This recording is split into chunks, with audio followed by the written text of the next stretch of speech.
Well, as you can see behind me, there's a little kind of a village here. This is Arthur River.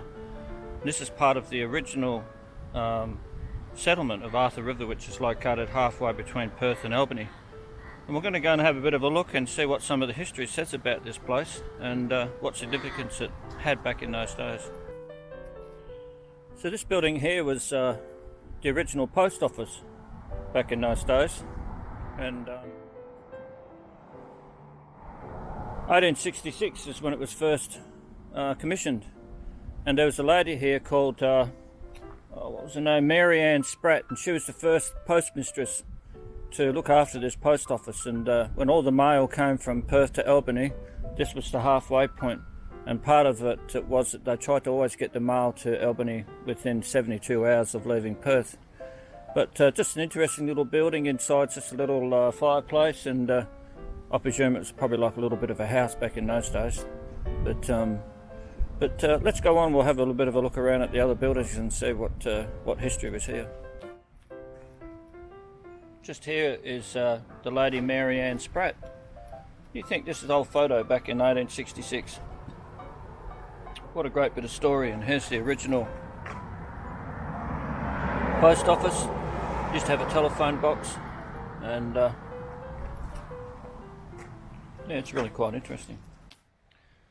The next building we're going to look at is going to be the old inn, and because people used to stop here for rest in those days, and you can see the families down at the bottom there, men, women and children that used to stop here, in an old picture of what it kind of looked like in those times. And but it was built in 1869 by John Cronin, and who arrived in the colony in this area in 1855, and he was only 14 years of age. It says here that this is one of the oldest surviving buildings in the area, and the kitchen in there is one of the oldest surviving kitchens along this whole highway from Perth to Albany.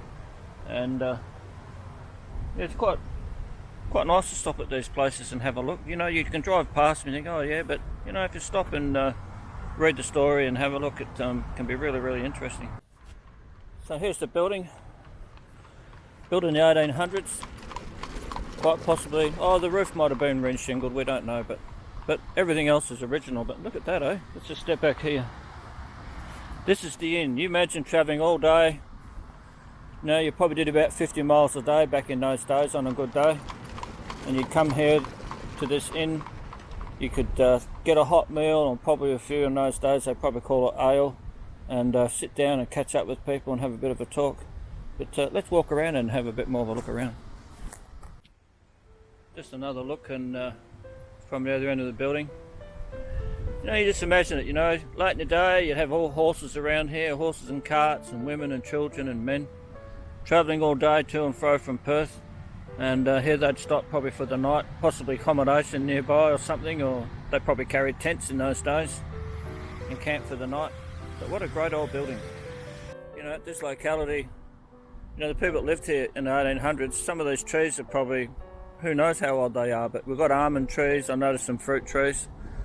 And so for the people that live here, they had a constant source of fruit and a few things to complement their diet. As you walk through here, you'll see that it's like a bit of a slight valley, so obviously water rolls through here through the winter. But what we're coming up upon is the old well, which was supplied them water back in those days. And you know, you'd probably have to come down every couple of times a day and fill up a bucket, take it back up to your house to have a wash and do your cooking and things. But this is part of the old well in this area here. I won't go over the fence, but I can see a bit of a brick structure in the ground, and I'm sure it would have had a wooden frame to use for a bit of rope and to pull the water up in a bucket.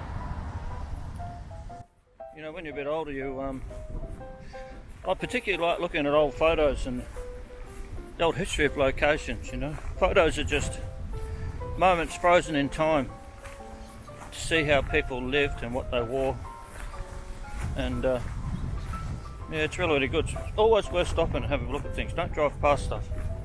You've got plenty of time, stop and have a bit of a look. But I think we've got some horse stables over here, so let's go and look at those. You know, here we have an old horse stable. I'm sure back in those days they'd put the horses in there for the night, probably keep them warm. Gets pretty cold down here. I wonder if we can go in and have a look. Oh, we can. Okay then. So you put your horse in here, feed box. Feed box. This would be a great place for a horse after he'd been put on a cart all day, have a good rest. I wonder if we can look in this one. This one's locked, but I'm sure it's similar. But yeah, it's quite interesting. Look at those old bits of timber. Look at that. Probably been here from the 1800s. I'm sure it's been fixed up a little bit. It's got a new roof and that on it. But yeah, quite amazing. You know, look at these rocks made out of local stone. Been here for since 1866, I think it said. These old steps, think of all the people who've walked up and down them. The men and that probably got an ale and came out on this veranda here. Sat out here looking over the fields and sharing stories of their travels. Well, this hall behind me is the Arthur River Hall, and every local community, even back in the 1800s, they always built a hall for a meeting place for the community.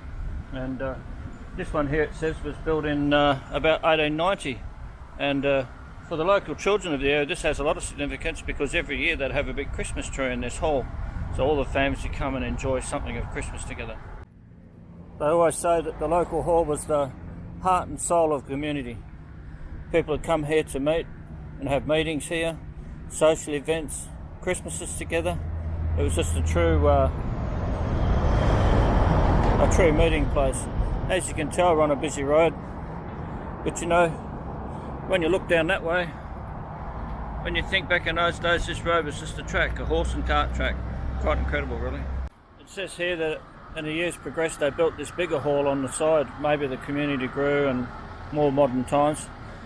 But I'm just showing you this so you can see the original front there and how the old building used to look. But isn't it amazing? Absolutely amazing. All the lives that passed through here and lived and died. Well, I hope you enjoyed that little short story. I always find them interesting. You get out and read the information and it just makes your mind imagine, well, yeah, I can kind of see what it was like back in those times. But we'll catch you next time. This is just a bit of a view from a distance, but lovely, beautiful area, isn't it? Anyway, thanks for watching.